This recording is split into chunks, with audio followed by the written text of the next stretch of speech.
What's up, y'all? Welcome to another review by Ryan. Happy Wednesday, happy Wednesday, happy Made in Abyss Wednesday. It is Wednesday, September 28th, and I hope you all are doing well wherever you're at in the world at the time you find this reaction, and I hope you all enjoyed your 1 week off to prepare yourself for this monumental conclusion to the second season of Made in Abyss, the Golden City of the Scorching Sun. That's right, it is season finale time. So I'm going to keep this first part short and sweet. Many of you that will watch this video have already watched my other reactions to this series at this point. You know where my feelings lie with the story for this point. You know about my attachment to the characters in this story at this point. And obviously that attachment only became deeper, especially for Fapata's struggles in the last episode, as we watched Fapata meet a very harsh reality that there were more memories to her mother other than anger that she got when she was born from Itamui. And so throughout the last episode, not only did we watch the revelations that came from her getting these memories from Belaf, who also had his final rodeo by being able to impart that he held on to those memories his entire time, because as we all know, Belaf has continued to feel deep regret about everything that led up to this moment. He knew that the time would come that himself, Wazikan, and all the other, villagers would have to go, and that this village would have to dissipate. But before that, he wanted to impart this on her, and of course with the help of Nanachi, who had one hell of an introduction. Gotta say, I actually forgot how much I like the mask that Nanachi uses. It's so freaking badass. But after that scene, Fapata was starting to question everything and if what she was even doing was the right thing. And then, of course, because a hole has been busted in through the barrier, the outside monsters, these monsters that had pretty much been spoken in these lower floor legends that have gone back up to the top surface, were starting to enter. And it was one of those situations where being immortal was literally starting to backfire on Fapata, because Fapata was getting fucked up, like big time fucked up. But all she could do was sit there and just suffer, and was just questioning, is this why I'm immortal? Is this what's supposed to be happening? Am I just supposed to be here just suffering? Why are you taking away my prey? Why are you taking away my entire being of existence? This is literally all I'm here for. What do I even have left? She's already frustrated at the fact that she had to knock out Reg, because Reg doesn't remember anything. He remembers the feelings and emotions behind the things that were said, but he still doesn't 100% remember every promise of the promises that they made. And of course, we got to see the promises that were made between them. And so, she's already going through the heartbreak of the fact that the one, being that she really confided into outside of Gablu, the interceptor, she's already reeling from that. And now her entire being of existence is being robbed before her eyes. And so now she's just like, and above all, the very beings that she was down there to kill, to destroy, to desolate, to massacre, are helping regenerate her body parts, and helped regenerate her body parts because they wanted to give enough of their value to help the being that honestly has just, the value is just off the roof, literally is priceless. That's how big and significant her value to them are. So, we got to see a lot of revelations there. And so really the story has set itself. And this final episode is going to be our conclusion of the Golden City. We are going to get to the end of this episode, and the Golden City will probably be no more. And actually, it's not even probably, it will be no more. The barrier's been broken, so there's nothing left to save. The barrier's done. The villagers are done. They know that the only their story will end here. And even Wazikan knows that his story will end here. But, I'm sure that we will get to the conclusion of whatever he was scheming or was not scheming. And it could very well come down to the fact that Wazikan honestly just wanted to watch this story play out, that there wasn't really any additional mastermind scheme behind this, because he even went down to the deeper level because he said he's running out of strength. He protected the villagers at the time, but he's clearly losing his own strength. The barrier is broken. Everything's unraveling now. And at the end of the day, true, he was an adventurer, which brings me back to the root of what this whole show has been about. These kids, these adults, these people, these human beings going on an adventure into an unknown abyss in which there's no knowing what each level and each floor will play out and show to our main cast. Wazikan, true, was a leader. And I respect that for what it is. He was a leader. I don't respect morally the things that he did. I never will. And that's why there's one friend of mine that I'm sorry, but I'm still, up to this point, not going to support the eating of someone's babies, particularly when they were still alive, because that was just completely gruesome. But putting that aside, I do respect, and I say respect very loosely, why he did it, because ultimately it was to save his people and to give his people a chance at a better tomorrow, and ultimately to be able to continue the journey. And I'm sure that we're going to see a conclusion to how his thoughts are on all this, as we will also see a conclusion to the gory massacre that has been happening since Fapata entered. So that's really where I want to end my thoughts at pre-episode. I've said a lot. I've had a lot of deep dives on this subject. Obviously, I've discussed a lot about source material, that to fill in just a couple of points. And I will say, from the points that were filled in and some of the points that have been left out from the source material manga to the actual anime adaptation, I do believe that the anime included essentially everything that needed to be included to make this in my opinion, mastery anime presentation. So with that said, so some pre-thoughts on how my rating is shaping up right now, how the show is collectively doing, and then in the next snippet of this video, which will be a split second for y'all, we'll start the reaction. I want to give my pre-thoughts on where I'm sitting at. So at this present moment, and I have said this throughout the duration of the season, I am arguably and subjectively, tentatively giving this a 10 out of 10. That's just what it is. Now, there are certain things that I would like to see out of this finale that I will wait to see if those things transpire, to see if this finale is strong enough, which I expect it to be, and substantiates the story enough, which I expect it to do, that some of the flaws that I had in episode 2 and episode 4, which I discussed, aren't flaws enough that I can knock the 10 out of 10 that my heart and my head truly wants to give this show. This has been my favorite anime of the summer season by leaps and bounds. There has been no comparable show this summer for me. But I also respect and understand that for those that have are very squeamish and cannot deal with gore, and of course does not like to see kids get mutilated and abused, as continues to be a recurring theme in Made in Abyss. Putting that aside, I do genuinely believe that this was my best show that I watched. And the finale has written itself at this point. And as long as even if they were to conservatively execute this finale, which we know in Made in Abyss, there is no such word as conservative. They're going to give you every gruesome, uncensored detail known to man, and you're either going to take it and you're going to enjoy it, or you're going to step away from your screen cringing in terror. Regardless of which side of the coin you end up being on, though, you cannot deny that for this particular story and for this particular genre, I do believe this has been one of the best shows I've ever watched. And so, at the end of this, since it is the end of season 2, I will tentatively make an agreement if the show is going to surface into my top 20, or if it is going to get into my top 10. I don't know as of the pre-reaction, but I will definitely know by the time we get to the end.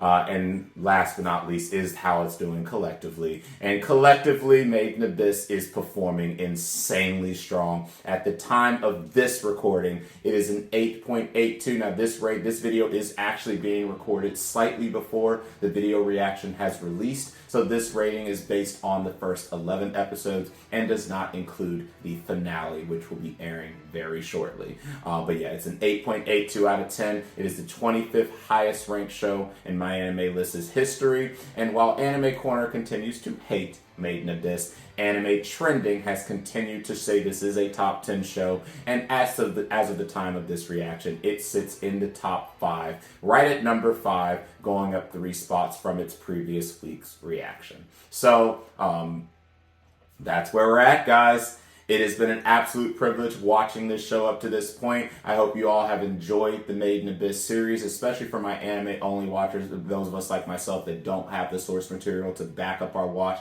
I hope that you've just been immersed and mesmerized by this story, and grossed out at times by this story as I have been. And I'm just interested to see where this story ends. So this, as I said, it'll be a split second for all of you, but when I come back, we will start the season finale reaction.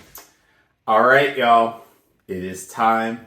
We've had a lot of time to steal our hearts and our minds for this episode, and it is time. The episode is now live, and instead of waiting for it to release on the platforms that I would pull it from, I am going to watch it straight from High Dive. So what that means is when I start the video overlay, there's going to be the High Dive introduction. I will do everything I can to make sure that the actual episode, the episode overlay syncs up with the true start of the episode itself. The timer via High Dive is 48 minutes and 11 seconds. So that means it's about a 48-minute episode, and it's time.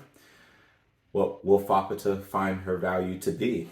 What will the actual end result be for the residents of the Golden City?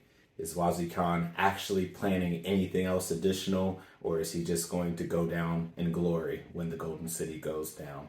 And what will our main cast do following the results of the revelations of this episode? It's time to find that out. The final episode, the season finale of Made in Abyss, the Golden City of the Scorching Sun, starts now. Title Gold. And let's get this reaction started in 3, 2, 1.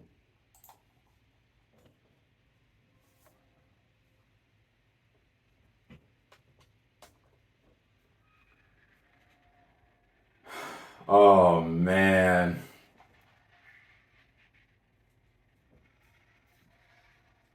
What are you gonna do?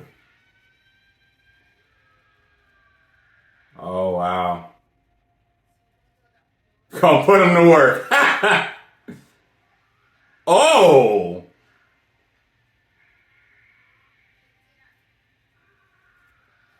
Hey! Let's get it! Wow. But she's gonna actually fight on behalf of the villagers now. Oh.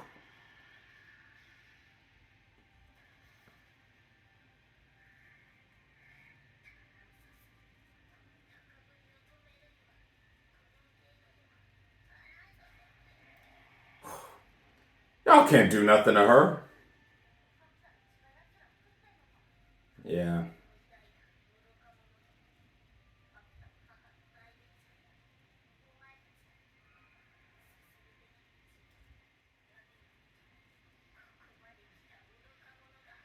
And you've worked very damn hard.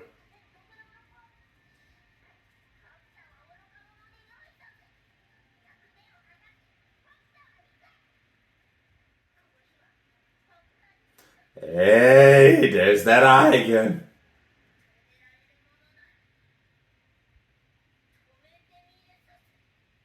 She's finding her own purpose now. I can't wait to see how this is gonna go. I really can't. And our final time listening to this opening.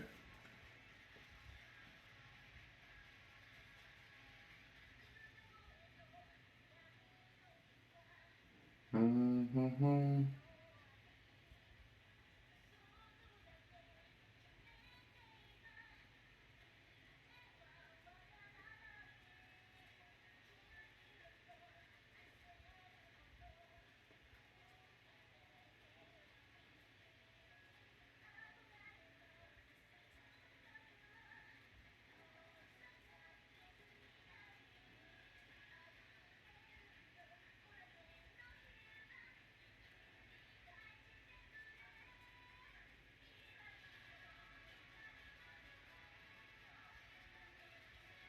I know I'm going to go through this ring of emotions in this episode. I just feel it in my bones.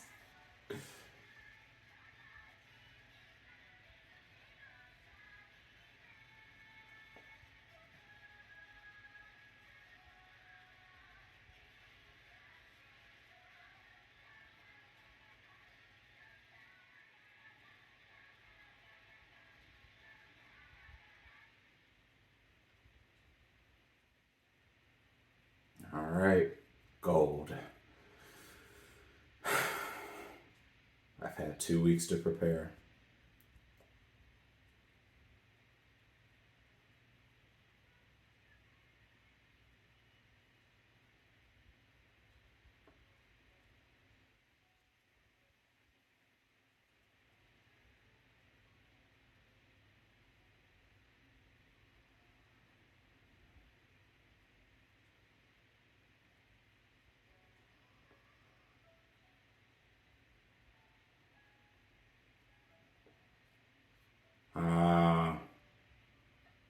Yep.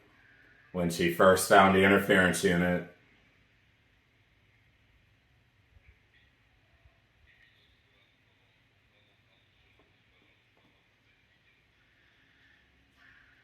Oh my goodness.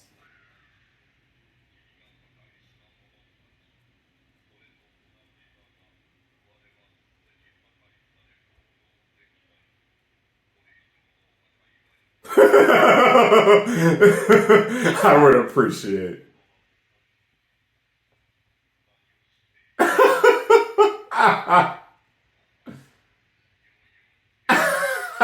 Oh my goodness. What is with you?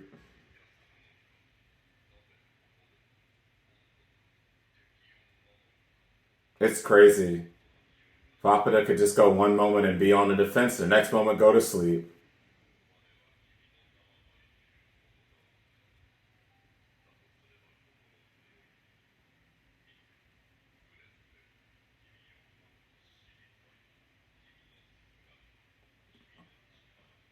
Again, being that Gabu was a mechanical interference unit, definitely had a lot of great personality.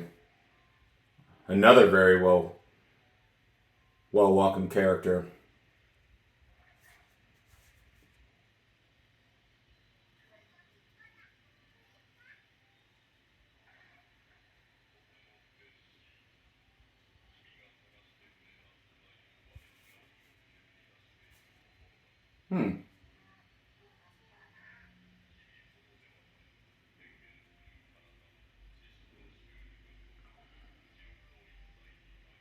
Because Fakuda is a very unique being where she came from. Wordy.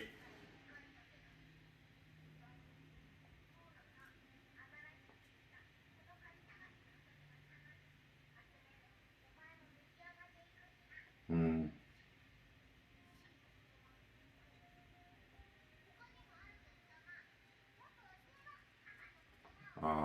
He's teaching her about her mother's words. Hmm. Hmm.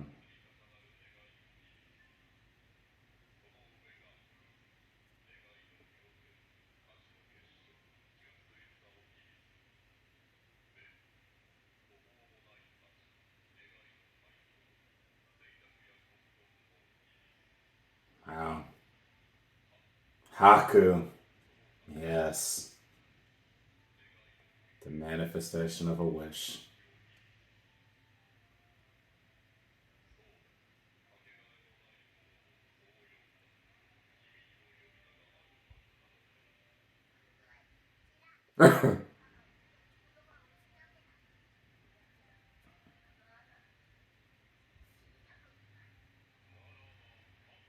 Oh, so Gabu gave her name.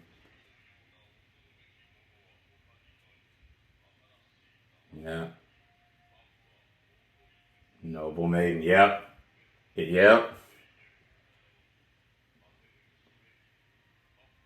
Such a good name. Such a good name.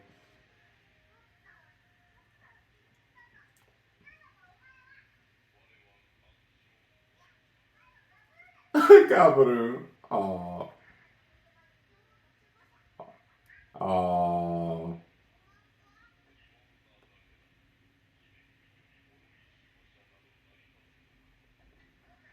He always considered himself inferior. Wow.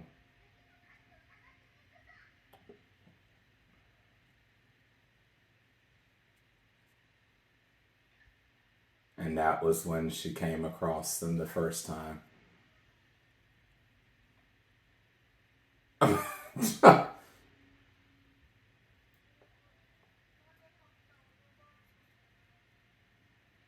Wow, it's interesting that she didn't try to do anything to him initially.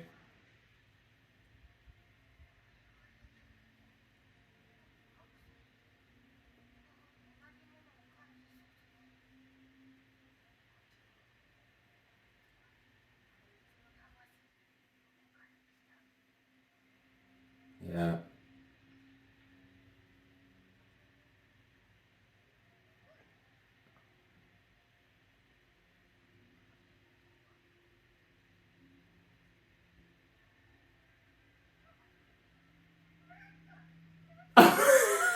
Everyone likes you, Nanachi.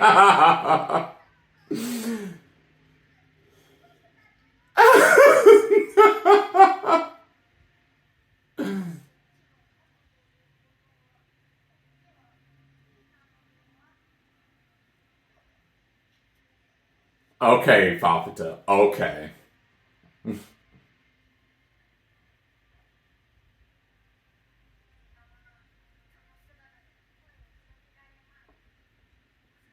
And she genuinely meant no harm. Yep, she genuinely meant no harm.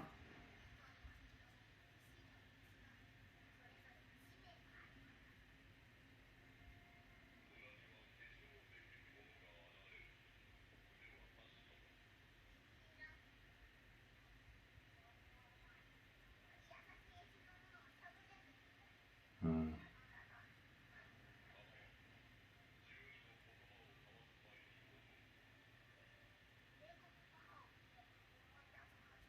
But of course, we know that he didn't remember a lot, even when they were fighting. So it really came as disappointment to her.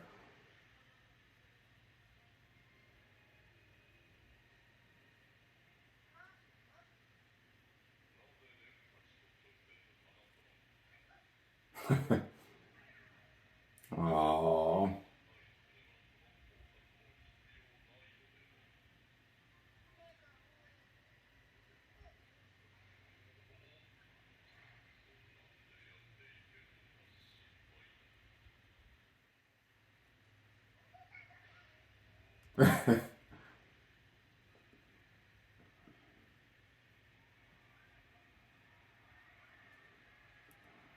Damn. God, but you was a real one.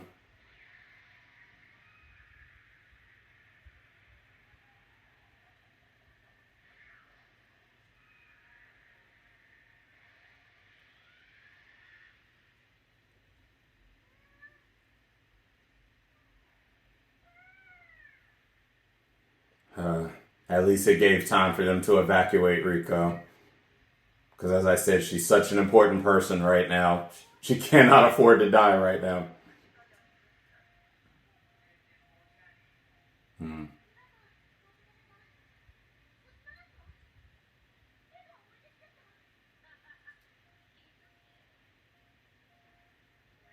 Uh, thank goodness for that, at least.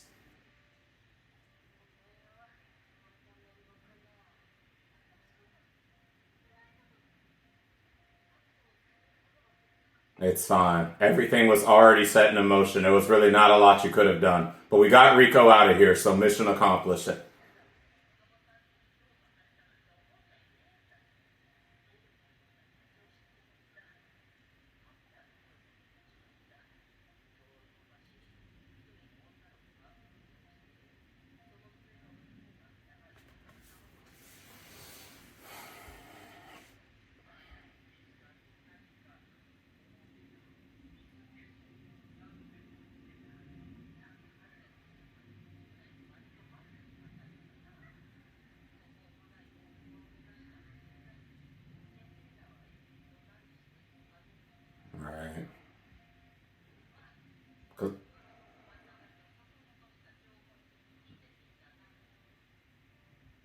Yes.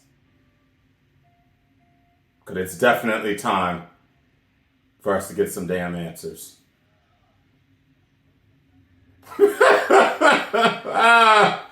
This man. To the very end. I mean, that's exactly what you did. Even if you meant well, it's exactly what you did.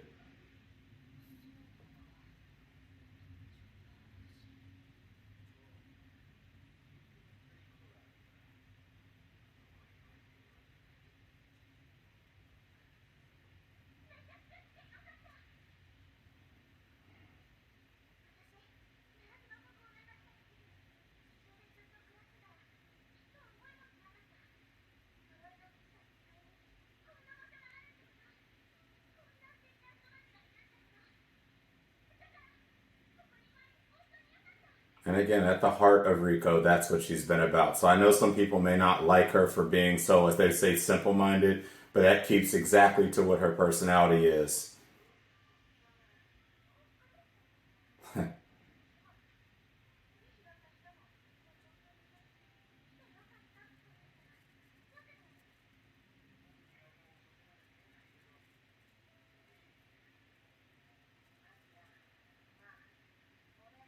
So this really is his own.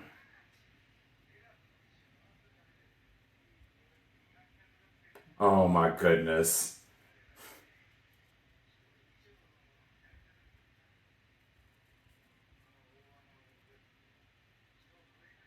100%.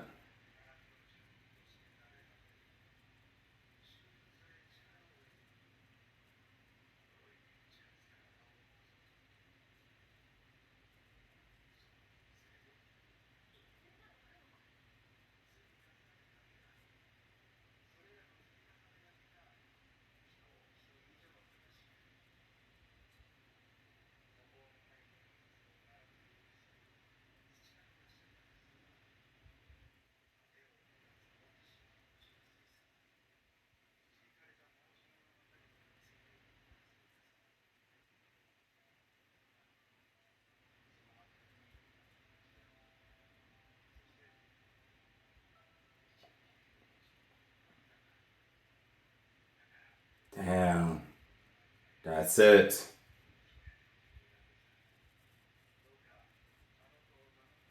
That's it for Wasikon.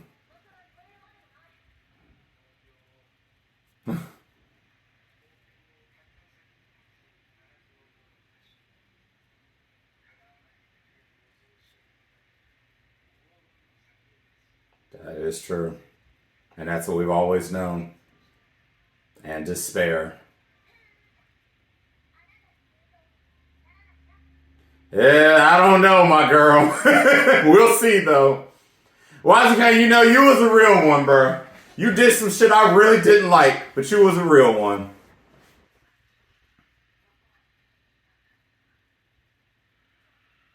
But now we have to get back to the root of things. What are we going to do from here?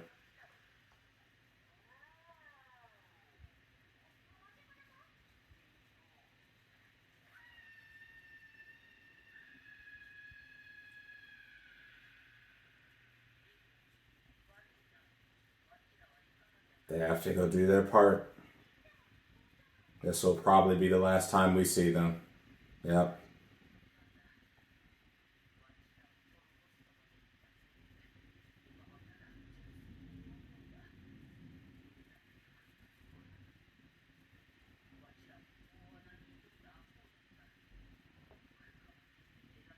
Respect.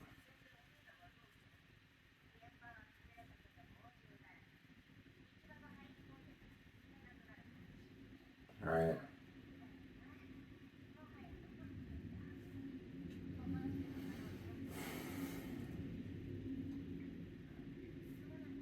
So this is where we all part ways, and knowing that we'll never see these people again.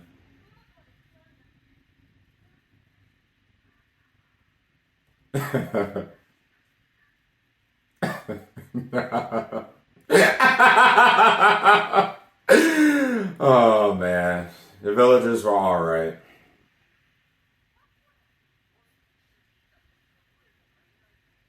Right.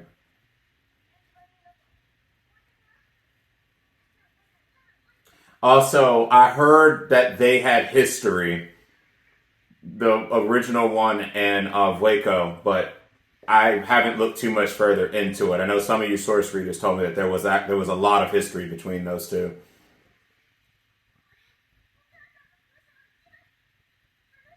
Thank goodness we were able to get that.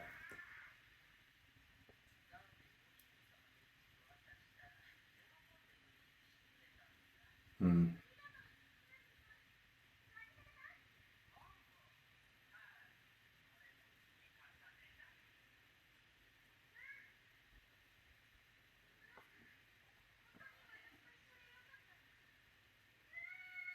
Ma, you want to talk about someone who really came up in the world? It was definitely Ma.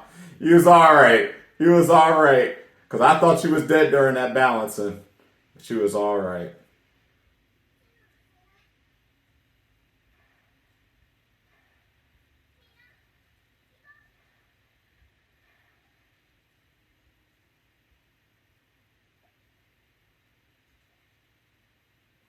Now, where are you going? I'm sure you're going to finish all of this too.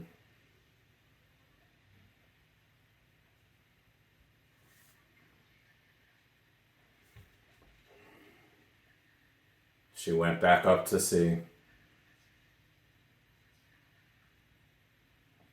Damn, none of them are going to make it out of this.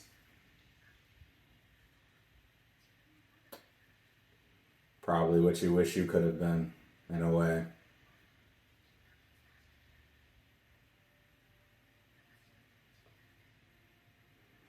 That is an absolute truth.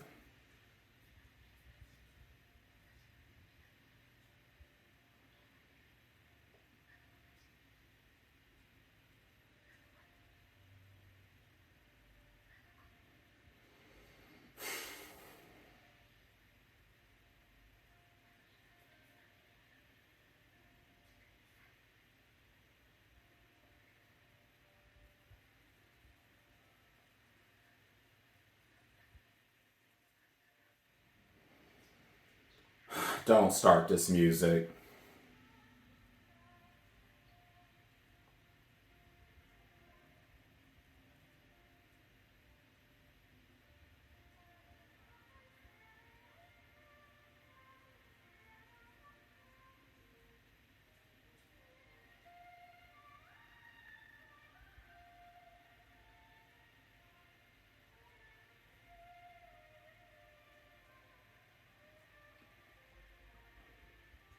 What a journey.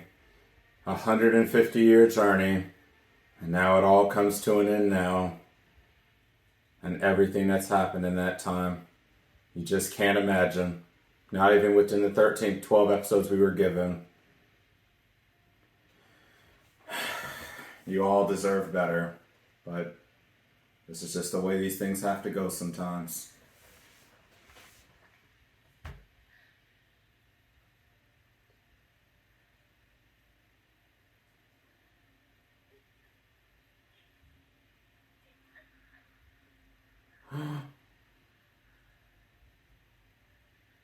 Oh, that's right. So she's going to be affected.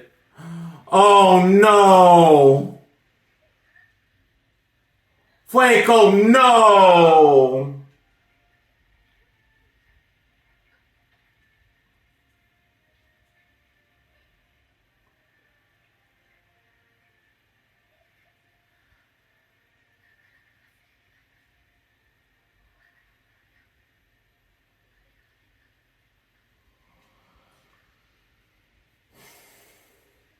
She had been human.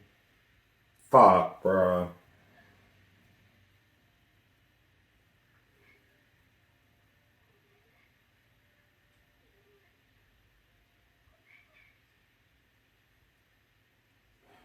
Damn.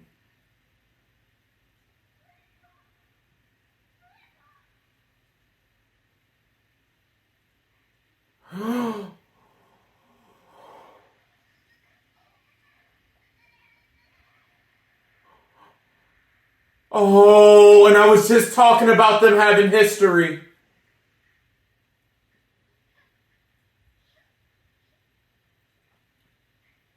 Oh.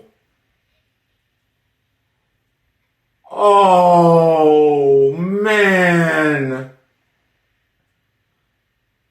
Fuck.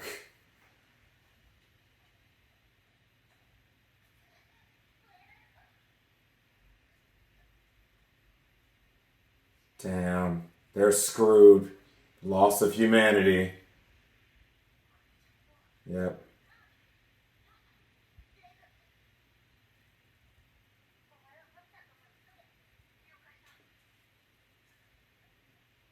She had been human the whole time.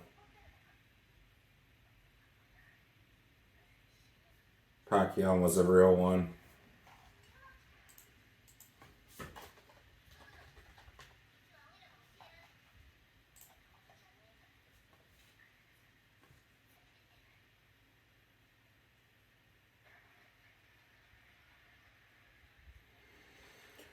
Damn. And so many heavy goodbyes already. And now the sixth layer in all of its glory.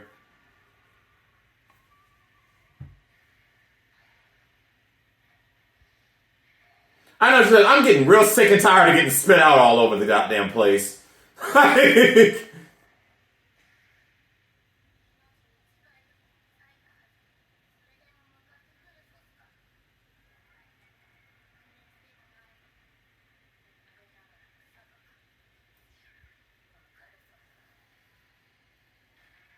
Oh, man. Shit. I'm ready. He's gonna help. Such a 180. Oh, she was so...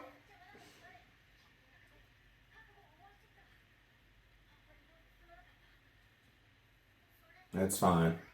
Because it's changed now. The whole situation has changed now.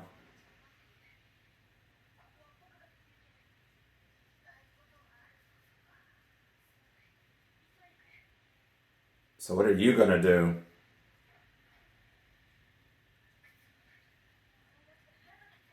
If I'm correct, you're not immortal either. I mean, you're very invincible.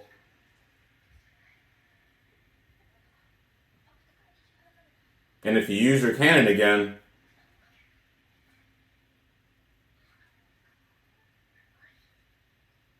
Alright.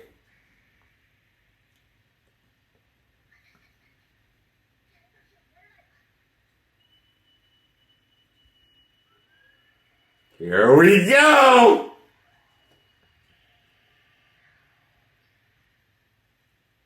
Ah, we're finally seeing effects. Yep, we're finally seeing effects. And that's all I was saying, because I had been wondering this whole time what the side effects would be.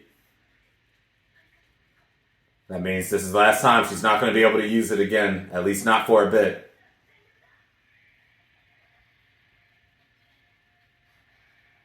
Let's go, Rag!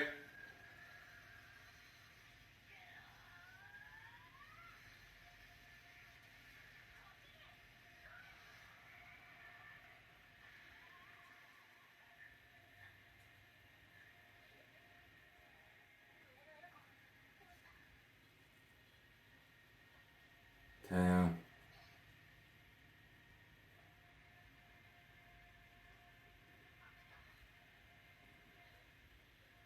Damn.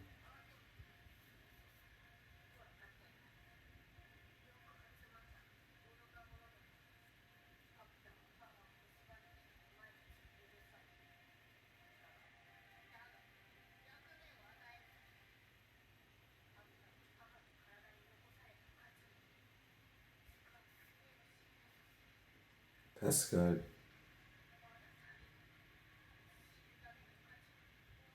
So they're going to all sacrifice themselves to give the value needed.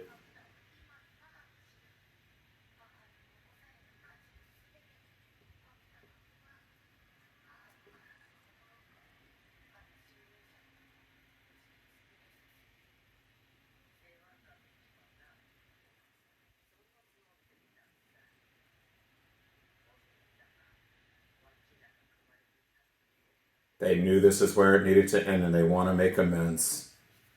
It is time. It's long overdue now.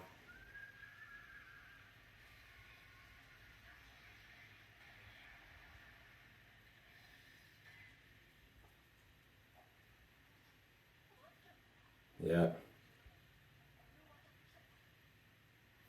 I'm telling you. Yeah. It wasn't exactly meant for just the beast. He was trying to save the village as long as possible, but the damn man just doesn't he just doesn't care what consequences it causes.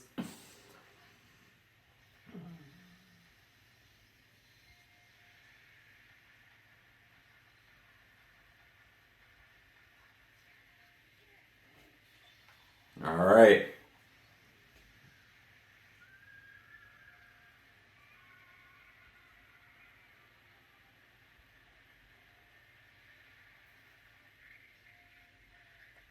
Damn. Damn. Y'all were real ones. Y'all were real ones.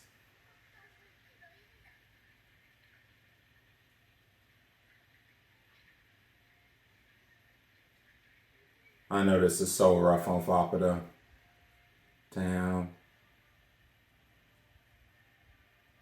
Damn.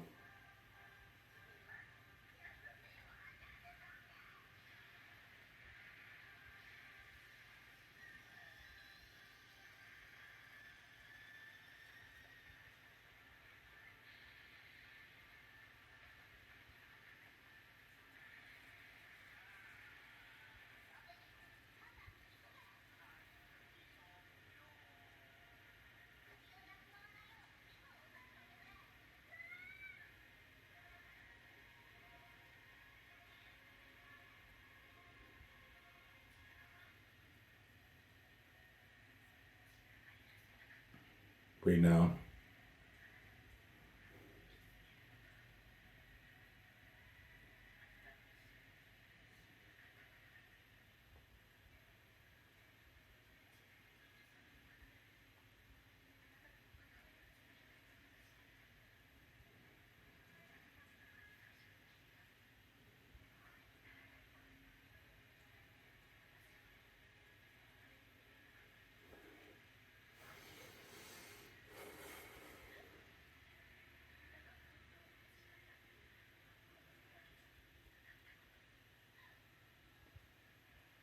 Oh.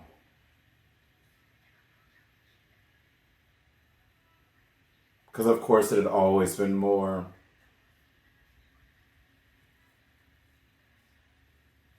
Because you were so important to her, and you've held this weight for so damn long, and that's why all of this has to end now.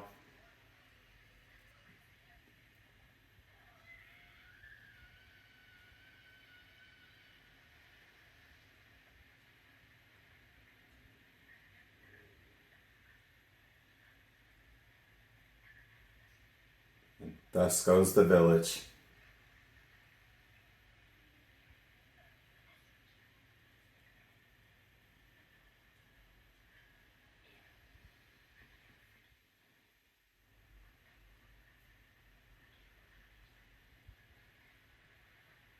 But I'm sure you wouldn't have wanted it any other way.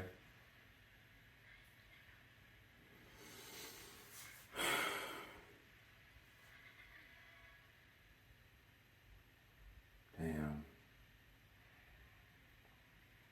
It's just so many tragedies here. It's just so hard for me just to process them all at once.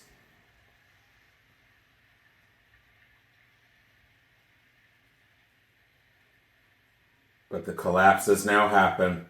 Yep. The village will collapse on itself, and thus will end Itamui and everyone else's suffering. Is, is that also going to be the end of Fappada?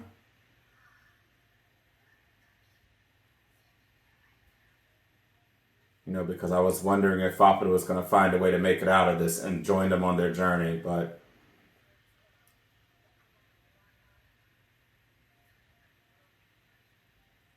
okay.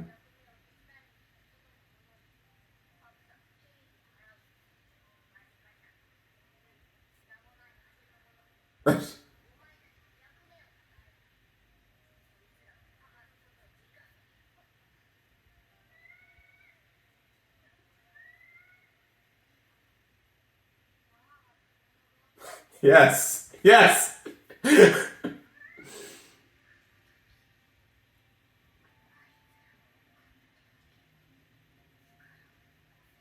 Who knows?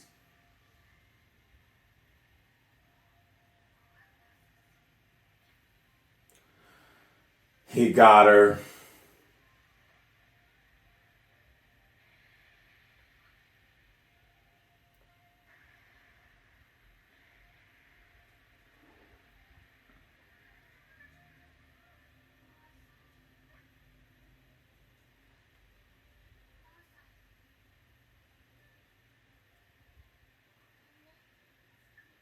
Oh.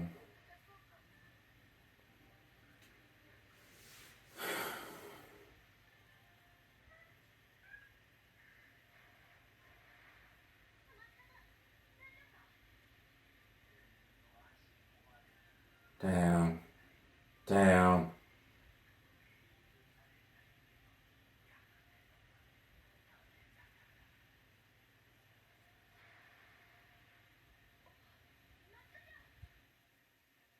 It's all over. Yep. Because again, she's ultimate value.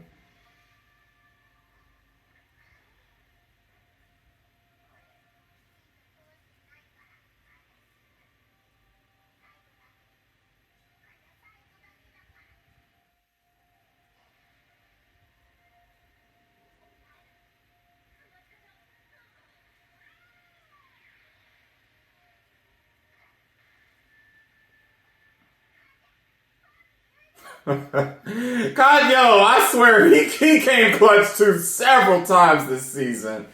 Everyone's just going out in legendary status, I swear.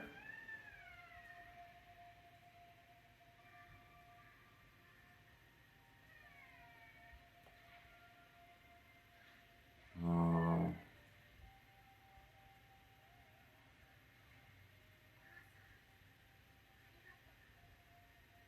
she's gone.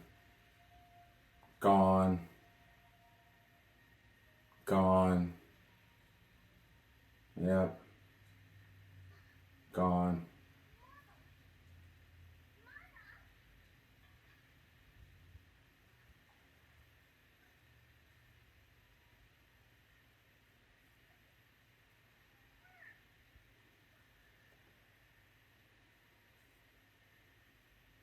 Wow.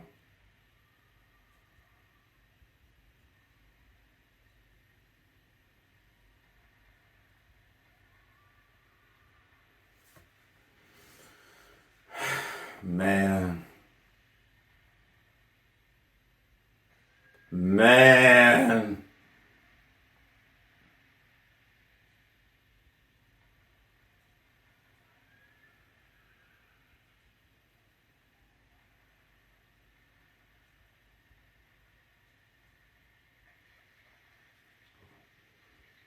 It's literally like just nature running its course. As how the abyss has always been.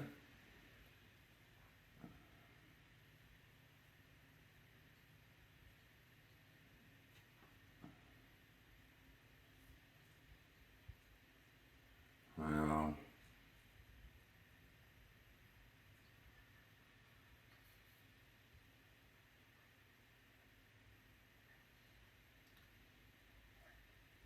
Oh. I'm sure she just wants it to be done with. For this to be her final apology.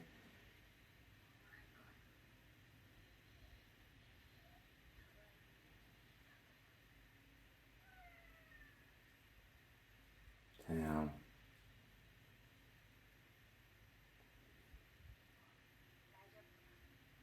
Shoot, any normal person would definitely not be okay right now.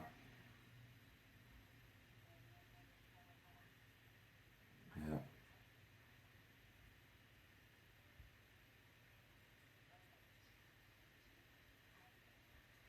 Yeah.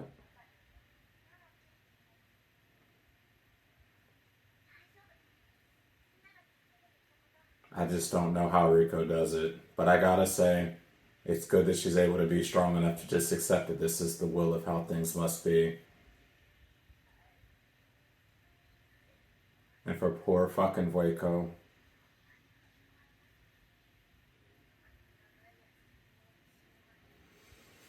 Damn, this one's gonna hurt knowing everything she's been through.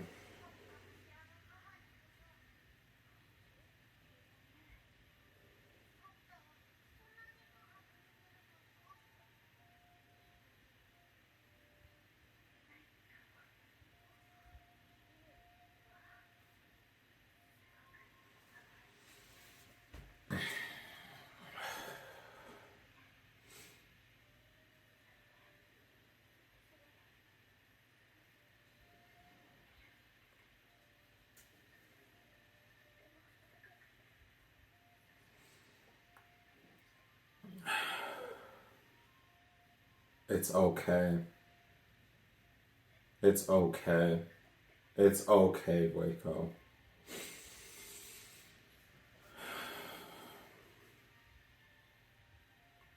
It's okay.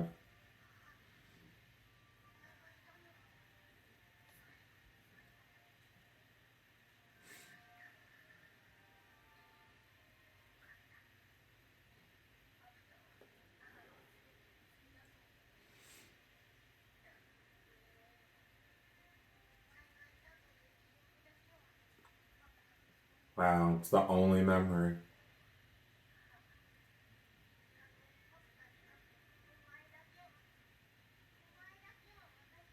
Literally protected her.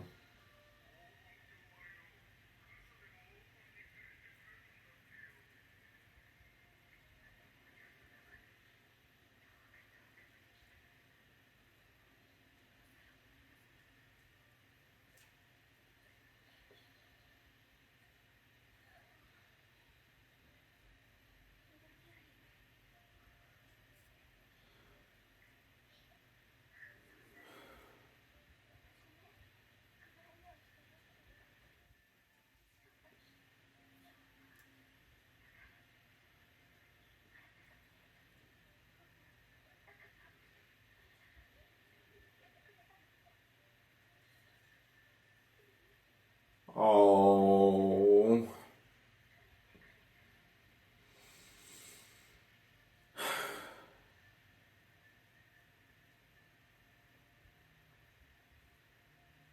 Damn, Waco.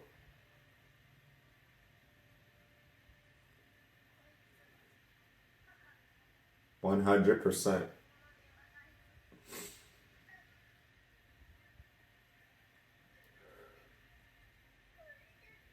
Because of everything she did up to this point, bruh.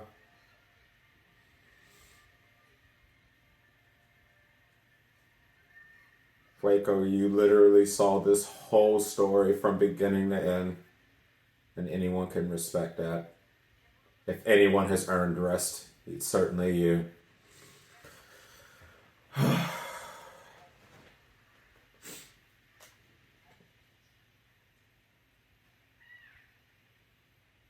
So long.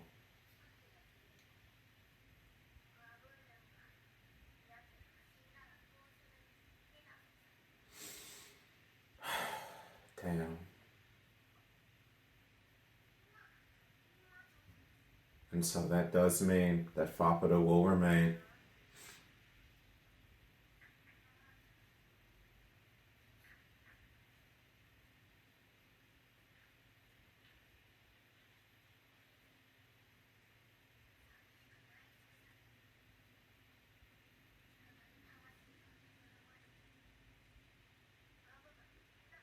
Out of respect. Man, we suffered so many losses here. Yeah. Yep. Coming along. It's time for you to have a new purpose. And that's what all this has been for you to find your own value.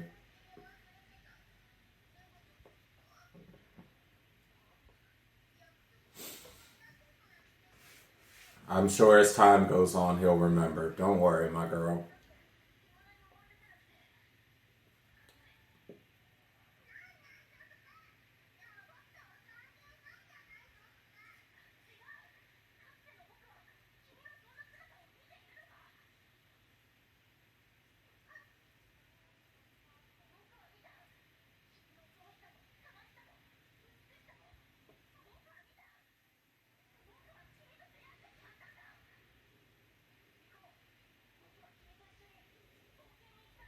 And it's well needed. Finally, for the first time since your birth, you can set your own path now, my girl.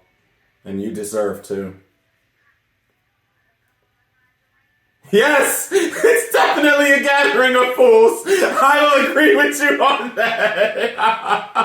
And I am here for it.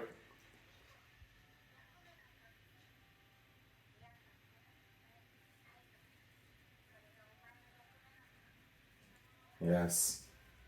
Of course, Prisca will be saying that.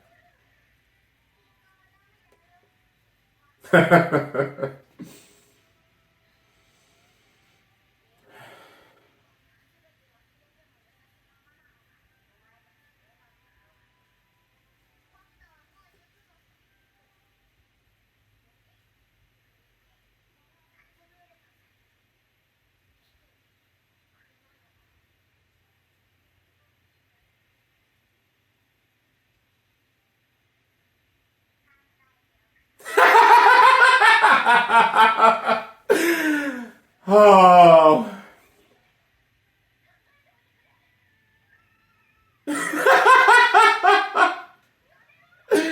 Just like the old days.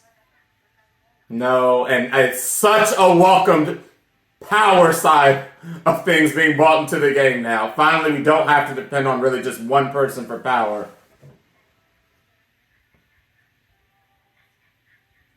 Yeah.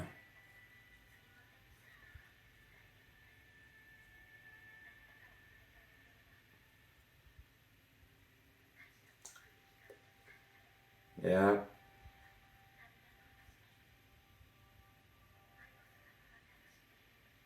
I cannot speak enough about this music, guys. It really makes all the difference in scenes like this.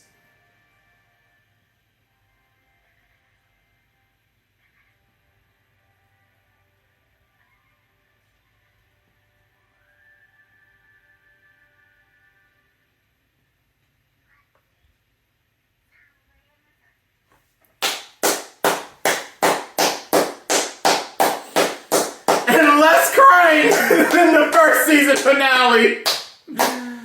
Oh, that was absolutely how this needed to end.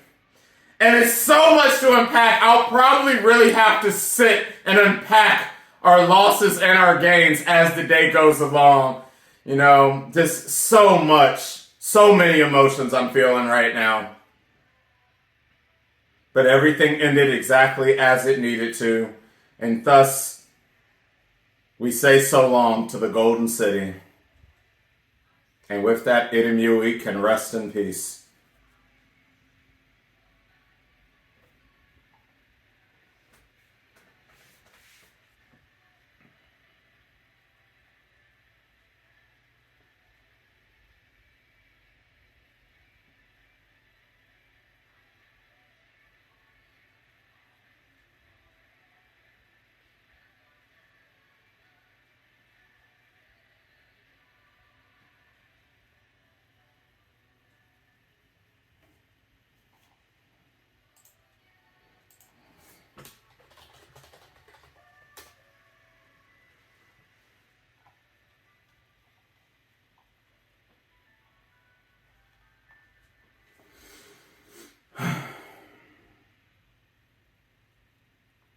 That's it.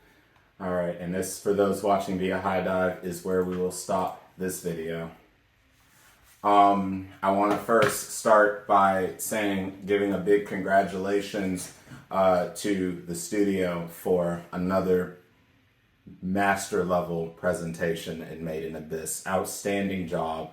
And a very big congratulations to all of you and all of us who successfully made it through the second season, Made in Abyss, the Golden City of the Scorching Sun. Obviously, there are a lot of things that happen in this final episode to unpack, and I won't even really crack the surface with all of those things that happened here. So we'll just touch on the most important parts, and then I'll jump straight into my final rating. And obviously, for those who participate and watch my deep dive reactions, deep dive conversations, and other platforms, we will be proceeding with that later on after everyone's had a chance to watch the episode. This episode ended exactly in the fashion that it needed to, and it solidified the fact that I feel the storytelling in Made in Abyss, despite the fact certain things obviously got left out of the manga from what you manga readers have told me, and despite the fact that obviously we do continue to have uncomfortable moments in this show that I understand some of you do not agree should be present. And I'm going to talk a bit more about that in my final rating that we'll get to in just a moment. Despite all of those things, this, in my opinion, has been for this genre. And that's the important thing. It is very rare for me to watch shows with this type of goriness and in this genre that I actually get to the end of a season and say, wow, this is a masterpiece. It's just very rare for me to say that with this genre. I normally don't see myself giving ratings higher than an 8 for shows with this type of premise, because these type of premises can get very dark, but also the story can get very convoluted. But in this story, despite how complex and despite how deep our journey through the Golden City and the Hollow Village arc was, it comes down to one root thing. Everyone did the actions they did to continue pursuing the unknown. Humans crave and desire adventure. We crave that. I crave that. Trust me. And I've even accepted that as long as money allows and as long as my physical body remains in the shape that it needs to be, I want to continue seeing the world, being adventurous, doing things, seeing the unknown. I actually have plans over this next 10 years of my life going to places that I would not have ordinarily wanted to go to just because of the adventure side of me.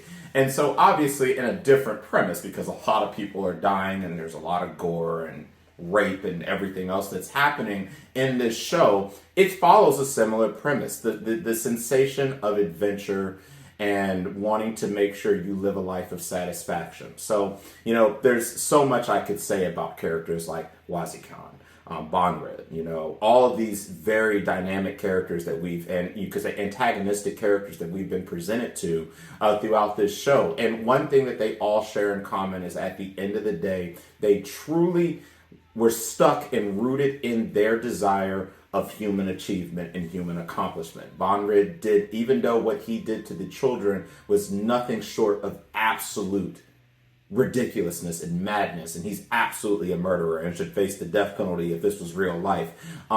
He didn't do those things without doing all those exact same things on himself. We have a similar situation here to Wazikan, and he truly was a leader through and through until the very end. There was no master, there was no slighted mastermind ending here. He just faded. His journey had came to an end.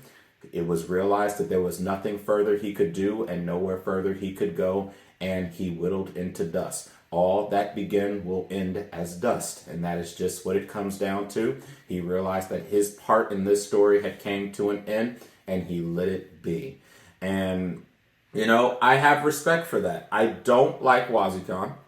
Let's be clear, I do not like him because obviously my thing was, again, outside of just taking the children, he didn't give people really an option. He just gave the food to them. He just gave them these resources without them truly understanding what they were getting involved with. And if he had given them the option, then perhaps I would be a little less on him.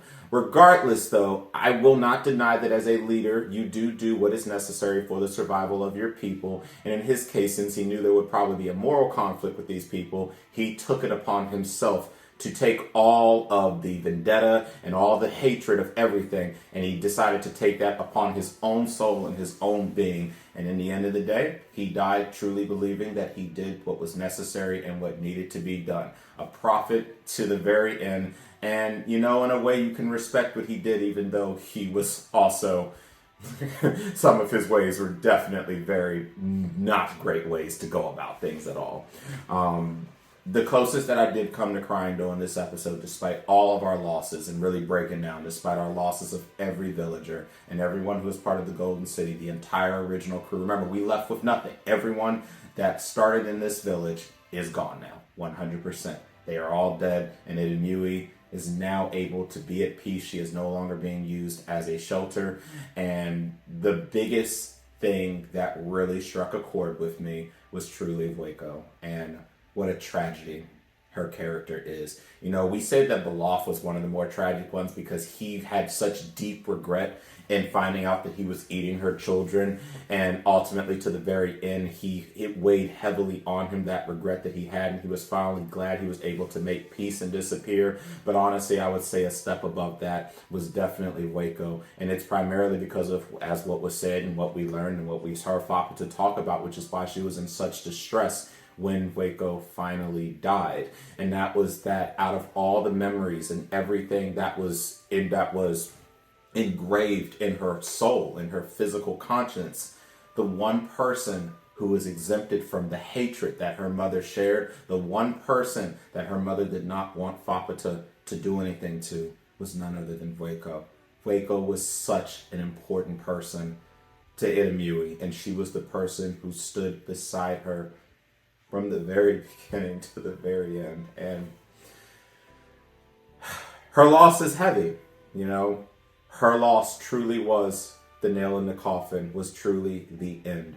With her loss, everything is now over. And a big rest in peace to Ougonkyou. What an amazing character who came literally from nothing, from being used as a tool, to being a slave, to being raped, and everything in between, to the point that she's come through. She had to watch this whole painful, gruesome journey up until she was finally able to see Itamui be brought to peace, for this whole nightmare to end, and for this to be where she ended. And again, I want to bring up, who is it? Ougonkyou, and I apologize if I mispronounced her name. The blue one that, as I told y'all, I found out her and Ougonkyou had an actual intimate connection, from what I understand. I don't know the full story behind that, but I do understand that they had a very deep, intimate connection with each other, and that ultimately led to the sacrifice that happened. Now, I will say, and I'll bring this up now. You know, for some of the manga, for some of the source readers, I understand some of you are going to knock a bit of points because her sacrificing herself just to give Ougonkyou a little bit more time and making sure that she didn't die, like just get destroyed by the curse of the abyss, that there was a deeper meaning behind that. And it's a deeper meaning that for some of the anime only watchers you would not understand, because they didn't really talk about their past. But I did learn in the deep dives about their past. Of course, I didn't bother to actually make sure to fully remember the name. So sorry, joke's on me. I need to do better with my life. But I do understand that they had that bond. And so it was very nice to see that sacrifice at the end, because I'm sure that, again, her, like everybody else, also felt great guilt about everything that went down.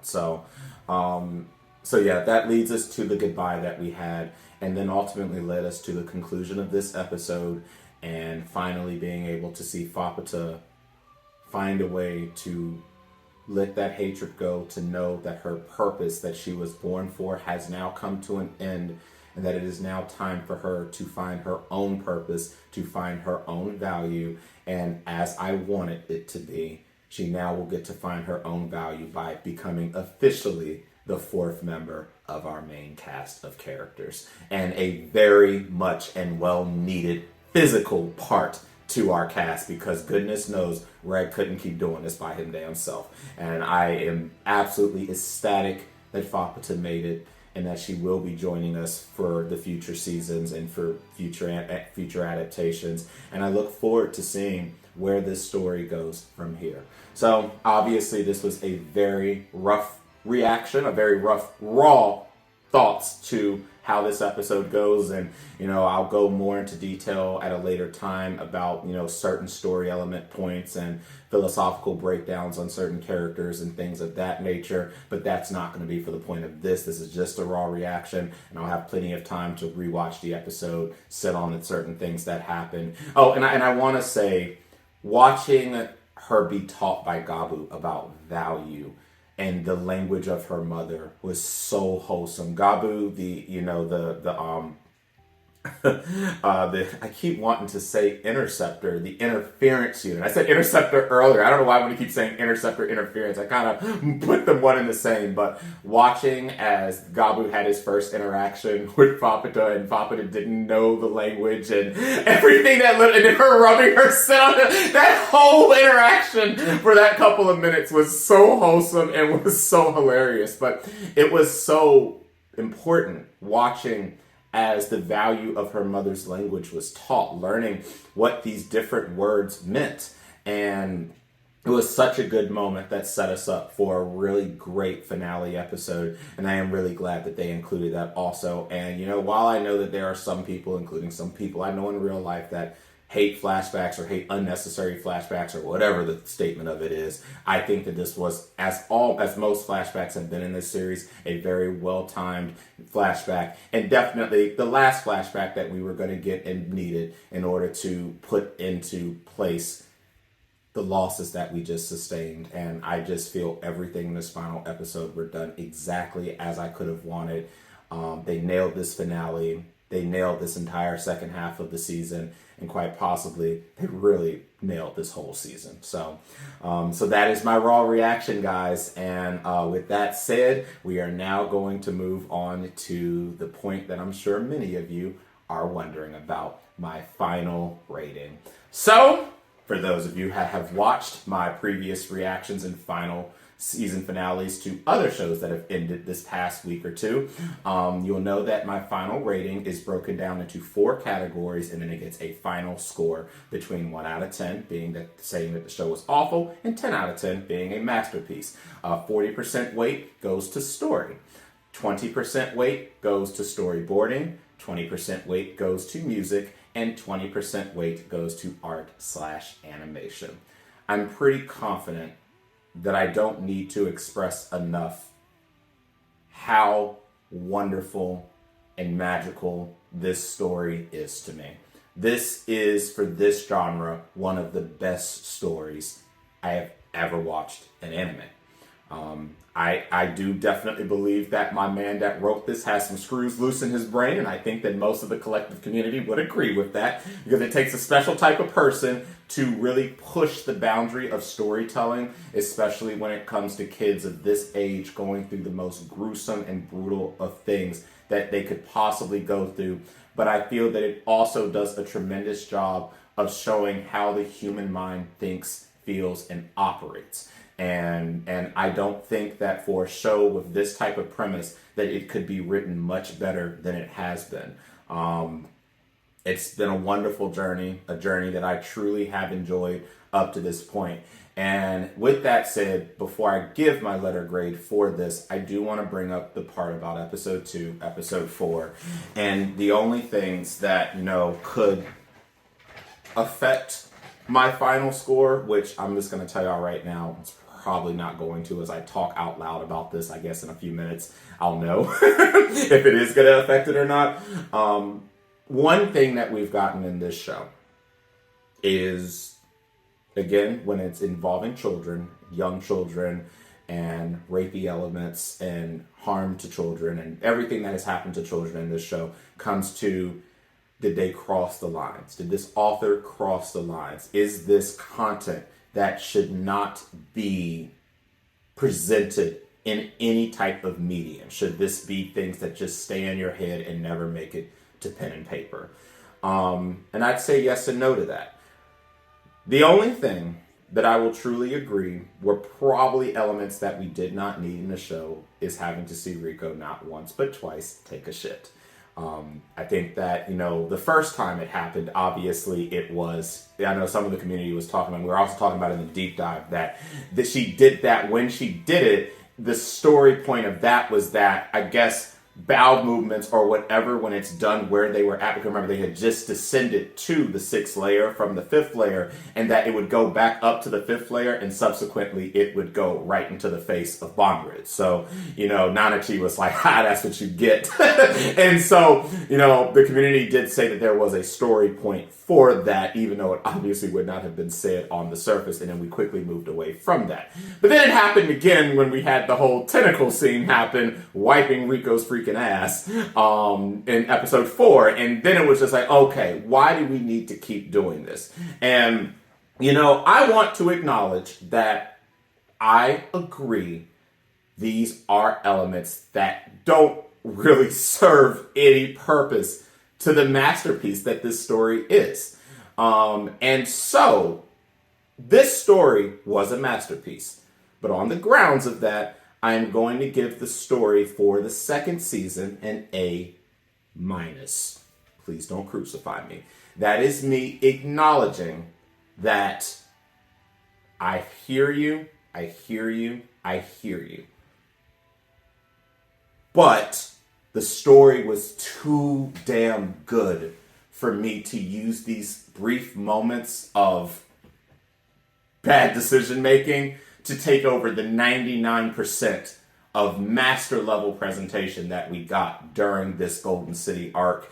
And it will get no less than an A- from me. And also, it may not mean anything when I give my final score in the end. But that is just me acknowledging the concerns. Also, I do know that the East didn't care anything about it. The East actually didn't understand why people were complaining about any of that at all, because, the whole perspective on the East side of the world is, guys, you're watching this show, and if you made it to the second season, you already know that nothing is off limits and nothing is off bounds. And I will say that is a cultural difference between the East and the West. The West is a lot more sensitive to abuses to children, to harm to children, to rapey things, to anything that involves children. The West, we are very sensitive to that, and that is a cultural thing. And that's why there will be some of you will watch this and be like, wait, that was a problem? And yes, I can tell you it was a problem to the West, because the East didn't talk about it. It wasn't an issue to that side of the world.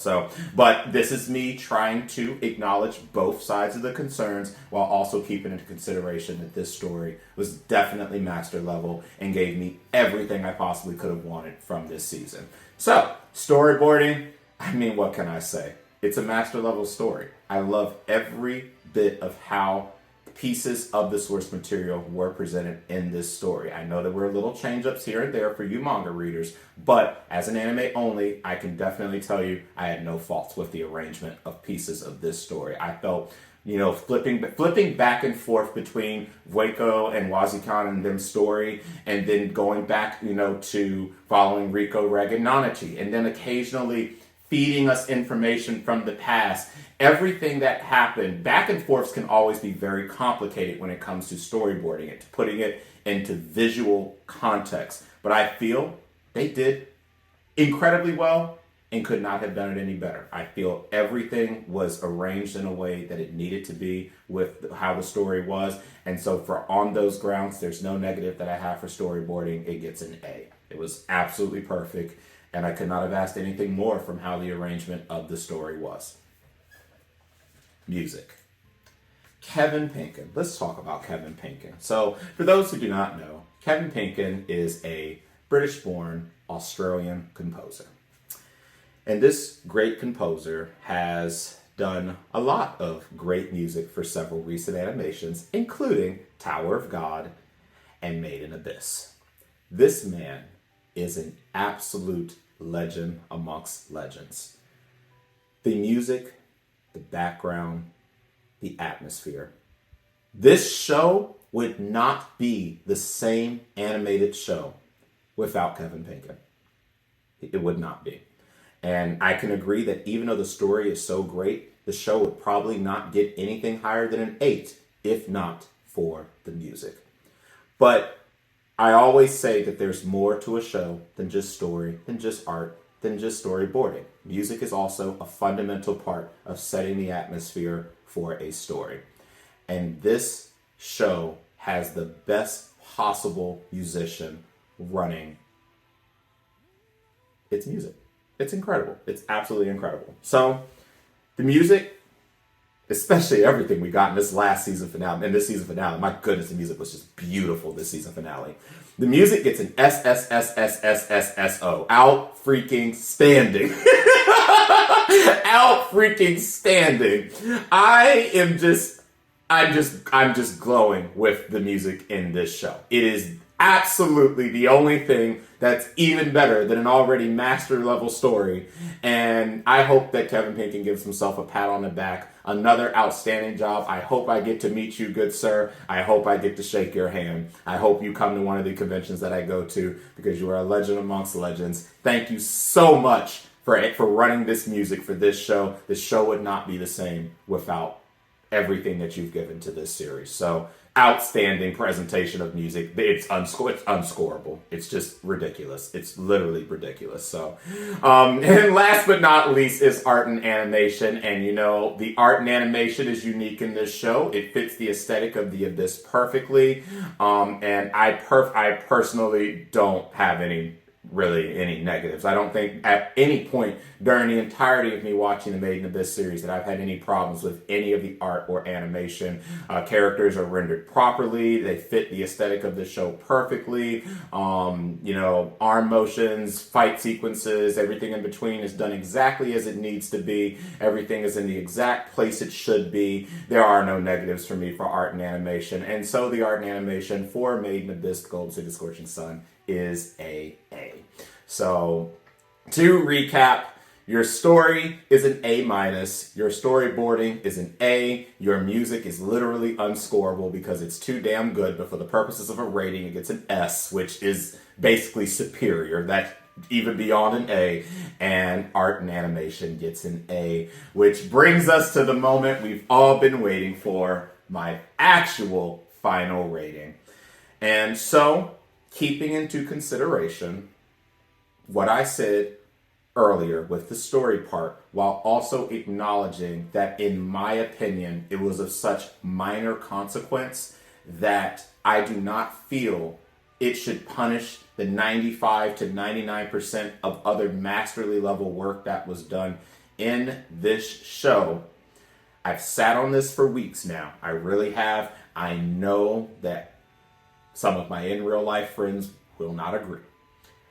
And I get that. And I accept that. And I have promised myself that I will hear everybody out who does not give this what I'm about to give it. And that I will probably agree with the reason that these individuals will not give it what they will give it. But this show brings out so many emotions from me. It's so impactful. It's so magical. It's so superior for its genre. And while I understand that there will always be certain concerns that I have with the author for certain ideas that came up in his head, I cannot deny that I just watched a masterpiece again. So, for the second time in the history of me watching things in the Made in Abyss series, I will be subjectively awarding Made in Abyss a 10 out of 10, a perfect score. And I'm sure that y'all have heard the way I've been talking about this show for a while. This score comes as no surprise to really anybody. It does not come of any surprise to any of my in real life friends. And I just hope that for those who have always pondered if they should watch this show or not, I want to end this reaction with saying it is perfectly acceptable not being able to stomach this show. It's perfectly acceptable. In my deep dive, we actually had a few people who could not stomach certain parts of this season and actually bowed out the future reactions and stopped watching the show. And I respect that. I have no issues with that. This is a show that I respect everybody's opinion. And I just ask that you respect mine as someone that does acknowledge, in my opinion, what is some really damn good story writing for a story that could have been written really poorly, really quickly if anyone else was behind the pen. But there's nothing that I can say was done wrong here. I mean, you know, I know that there were certain bits that may have been considered unnecessary, but this show just brings out so many different emotions and feelings from me that to give it anything really below a 10, in my opinion, would be an error in judgment. And I want to acknowledge the great efforts of every single person, the story writers, the musicians, the orchestras that helped with the music for this show, the voice actors, everyone who's involved. I want you to know that on this day and time, I really appreciate your efforts.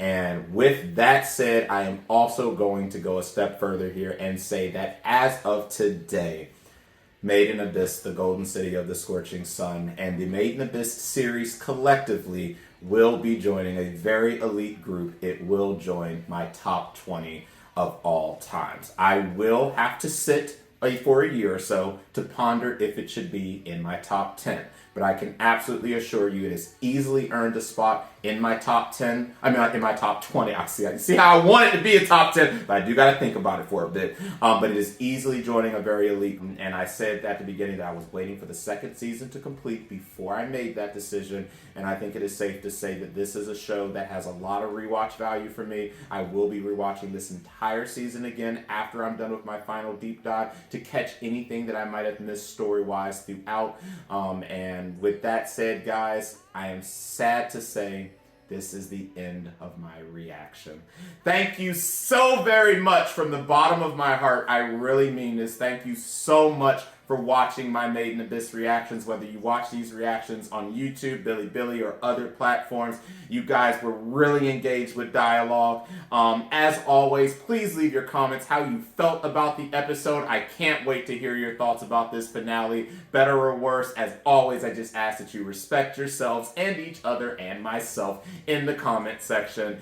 And with that said, we're going to go ahead and call this reaction adjourned. So if you did like the reaction, please consider liking the video and subscribing to the channel. And if you want to be one of the first to be notified when a new reaction becomes available, hit the bell icon. So I am sad to say it is time to say goodbye.